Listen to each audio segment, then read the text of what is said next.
So last year, so many people asked me, why are you applying to do a clinical master's in psychology? Aren't you already registered as a psychologist? Why are you going back to do more study? Hey, my name is Kathleen, and there are so many reasons specific to me that I'm going to do my master's in clinical psychology this year. I got accepted. I'm so excited. If you're a psychology student in Australia and you're considering becoming a psychologist, this video is going to give you some really practical insight into the realities of studying psychology and what my path has been like, why I'm doing what I'm doing, and a bit of strategy towards the end. I'm hoping that this video will be useful to you. I'm going to start off by talking about what I'm currently doing in my career right now, and then I'm going to talk about why I'm going off to do this master's. And then towards the end, I'm going to share like some strategic advice I really wish someone had told me when I started out on this journey. As always, there are timestamps down below. Now let's just dive straight in. For just under 3 years, I have been working as a psychologist. I started off 2022 doing my 4+2 internship, working as a provisional psychologist for 2 years. This pathway has now been replaced by the 5+1 program, and at the beginning of 2024, I gained my full registration as a psychologist, so I've been working for just under 1 year, fully registered. In hindsight, I am so grateful that I got the chance to do the 4+2 internship. It was the pathway that really boosted my confidence in this profession. I guess it gave me the opportunity and the autonomy to be very intentional with what client group I would work with, and I decided to prioritize diversity. I wanted exposure to a broad range of clients so I could get a bit of a taste of everything. I landed a really great opportunity at a company that helps people who are unemployed. So I have seen so many different types of people. I've been able to help them with their career and also their mental health. I've been really interested in the interaction of career and mental health. It's actually something I'm quite passionate about. So I felt really lucky to land this opportunity. I've also witnessed peers who did the internship pathway be very intentional about where they chose to work. As another example, I had a colleague and she was really passionate about helping children in domestic violence situations. So she positioned herself in a company that specifically helped kids at schools where domestic violence was suspected. Now she's created her own niche, which I think is a very valuable thing in a very broad industry where people are often looking for an expert in something. So she's become an expert in helping people in this. The creativity, flexibility, and autonomy of the 4+2 internship and the 5+1 internship allows you to choose what population you want to work with or what skills you want to develop and really hone in. There's a lot of advantages to doing the 4+2 pathway, which has now become the 5+1. First and foremost, you get to earn an income quicker, which is very helpful in a really tricky economy. But alongside this, one of my mentors said that university teaches you the science of how to become a psychologist. However, your internship year, that's when you learn the art of becoming a psychologist. And I think it comes down to the fact that you have so much creativity, flexibility, and autonomy in how you position yourself with your career and what you want to try out and do and learn. And that kind of freedom is so valuable in such a broad discipline where there's so much, like there's so many different things that you can do with this career. So I was, in hindsight, I was so glad that I got to have that opportunity. And the 5+1, while it's replaced the 4+2, I think it's an invaluable program. It's often one that I encourage people to consider if they're just not too sure what they want to do with their psychology career. So that's a little bit about what I've been doing over the last few years. I've stayed in the same job. I've had lots of job opportunities come up. I've had recruiters reach out to me and offer me different kinds of work. And I've also built up a strong network. I've got some great mentors and colleagues that I look up to. So I feel very lucky with the way that things have panned out for me. And I stayed in my job because it allowed such great career development, so much flexibility. And the key thing for me was diversity at this point in my career. I just wanted exposure to a really broad range of presentations. I've had that. I've gotten to work with pretty much every kind of person under the sun that you can think of, and it's been a huge privilege. I love my job and I love that I can go into work and really say that and own it. Like that's one of the best feelings. So why then, after years of talking about psychology on social media and advocating for people to do the 5+1 program, why is it that I am now going off to do Masters in Clinical Psychology? I want to be fully transparent, so let's break that down now. There's a lot of personal decisions that comes into doing postgraduate study. It's expensive. It means 2 years of not working, essentially. It's also really hard. It takes up all your time. It's a massive thing to commit to. And I always I was always very aware of that because I was lucky enough to grow up in a household where I saw my mom do her clinical psychology masters and go on that whole journey. So I always knew it was going to be a huge sacrifice. And I knew that if I was going to do it, I wanted to be sure that it was the right thing for me. So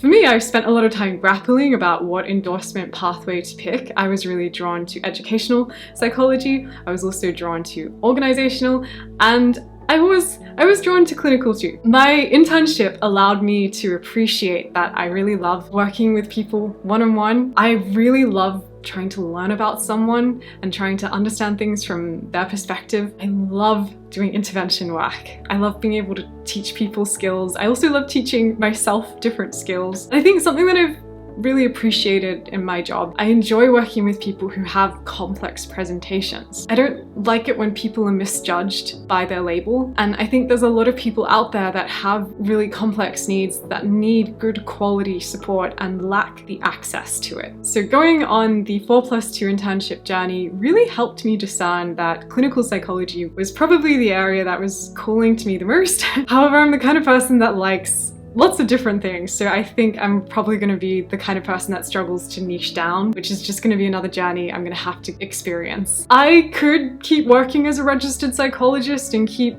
building up a business and do a clinical master's further down the track if I wanted to. However, timing wise, the timing was really good for me now. I'm still relatively young. I still have the energy, I have the savings, I've got everything in my life set up right now to take on this massive thing because it is going to be really hard and tough and also probably really fun and interesting. Another reason that's quite personal to me for taking on a 2-year clinical master's rather than trying to get into a 1-year bridging master's program is because I am quite passionate about working overseas. I like working with people from all walks of life. I'm interested in people. I want to do things cross-culturally. An inherent requirement of me working as a psychologist overseas, even if I'm just helping clients back in Australia via telehealth, I have to have my qualifications recognized in that country. The 4+2 is so niche to Australia. I have to have at least 6 years study realistically if I want to have a chance at being recognized in other countries as a psychologist. So it just made more sense for me to do the 2-year clinical masters so that I could show that I've done 6 years of study officially. It'll be 8 years, I guess, including all the study I did during my internship. For the sake of having an official 2-year master's degree rather than a 2-year internship, it just looks a lot better professionally so that I can go on and do this kind of work internationally. That is something to seriously consider for your own career if you want to do a similar thing. The final reason, and perhaps the most obvious, is that becoming a clinical psychologist means that I will have more earning power down the track. This is one of my own pet peeves. I just don't think that clinical psychology should be one step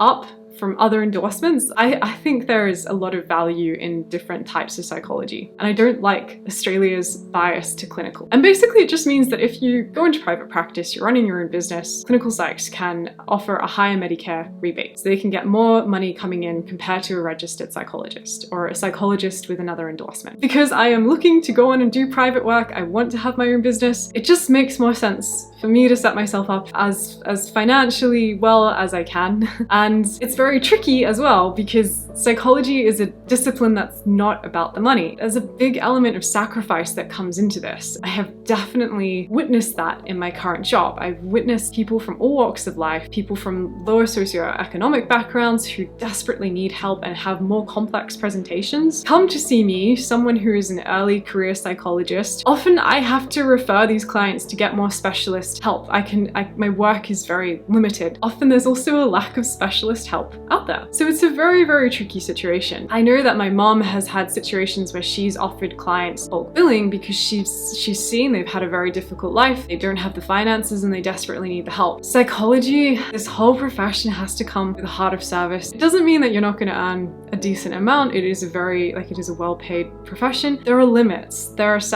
sacrifice, and this job definitely isn't just about the money. So in sum, these are all of the reasons that I am choosing to do a clinical psychology master's at this point in my life. Now I want to talk about you, and I want to share some of the career tips that are very relevant for psychology students of today. This is the advice that I really hope makes a difference when you're considering what to do with your psychology career. Let's get into it now. Because the 4+2 internship has now closed in Australia, it's one of the reasons that we are seeing a bit of a crisis for psychology students. It was already hard to get into a postgrad program prior to this pathway shutting down, but now that it's gone, it's just made it that much harder for psychology students to go on and get their registration. The competition is so fierce. I'm on a few Facebook groups and I often see people commenting saying, this is too hard, is this actually worth it, it's so competitive, or I've applied to a postgrad program, I haven't gotten in, this is my second time applying, I feel like I'm wasting my time. I don't want to say any of this to discourage you though. Just because something's hard and competitive doesn't mean that you shouldn't do it, especially if you're passionate about it, you feel like it's something you're gonna love. I really want to encourage people to get into this discipline. And some good news is that last year, the Australian government said that they were committed to providing more places for postgrad psychology students. We still don't know how this is going to be rolled out, but hopefully in the next couple of years, we're going to see things change a little bit. The competition will go down a notch. So if it is something that you're really passionate about, if it's something that you want to get into, I always say to people, go for it. Just because something's hard doesn't mean it's not a worthy pursuit, especially if you have the passion and the interest. Those are the key ingredients for what makes a good psychologist. So let's get into the things that I'd be telling psych students. My first tip would be to make study your #1 priority. Don't worry too much about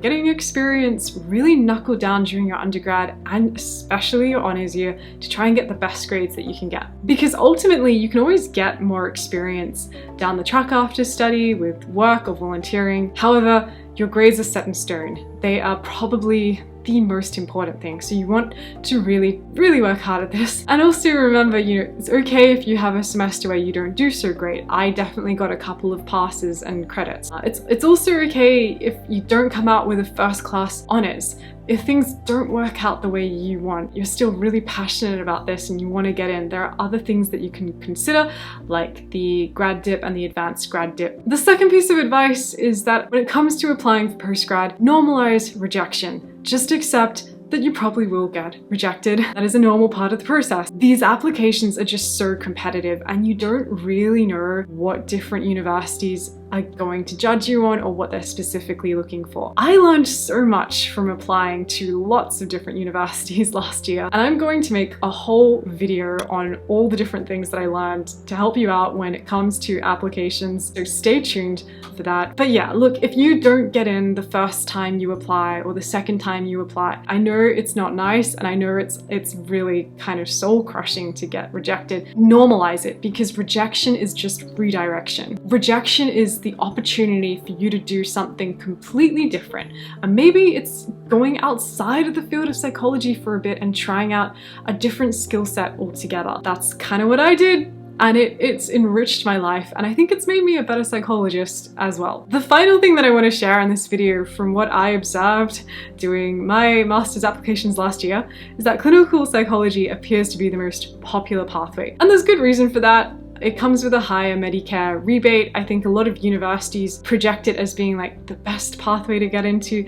And there's also a lot more clinical psychology master's programs available in Australia. So because of all of this, it's also a lot more competitive. I think a very strategic thing to do with your psych career, especially if you have multiple interests or if you're interested in something other than clinical psych, is to consider applying for a different endorsement pathway like organizational psychology or educational psychology. By doing this, you're likely to have less competition when you apply to do your postgrad. You'll still get your registration as a psychologist and an endorsement. And then if you do want to go and do clinical psychology down the track, you can always do a 1-year clinical psychology bridging program, which we're starting to see more pop up. We now have several available in Australia, which is fantastic news. And I really think the trajectory that more universities will follow will be this 5+1 and then 1-year clinical endorsement masters down the track. That's where I think we're heading. So that would just be my 2 cents based off my own observations. And of course, the other pathway I recommend a lot too is the 5+1, because of all the things that I said earlier, but it's just a great place to start if you're not too sure what you want to do with your psychology career. And similar to doing an endorsement master's, it means that down the track you can always do a 1-year clinical bridging program. Ultimately, the choice comes down to you. If you're very passionate about clinical psych and you know that's what you want to do, then you should go for it. These are just some things to consider and some raw insights, I guess, from someone who's gone through the process. So I really hope that it gives you some things to reflect on. If you would like to stay in touch with my post-grad psychology journey, doing my clinical masters, I will be releasing a lot of videos this year onto YouTube as well as TikTok and Instagram, sharing what it's like and some of the things that I learn along the way. So I hope, as always, the content is valuable to you, and I hope that you figure out what's best for you with your psych pathway and journey. Thank you so much for watching to the very end, and I will see you in another video. Bye!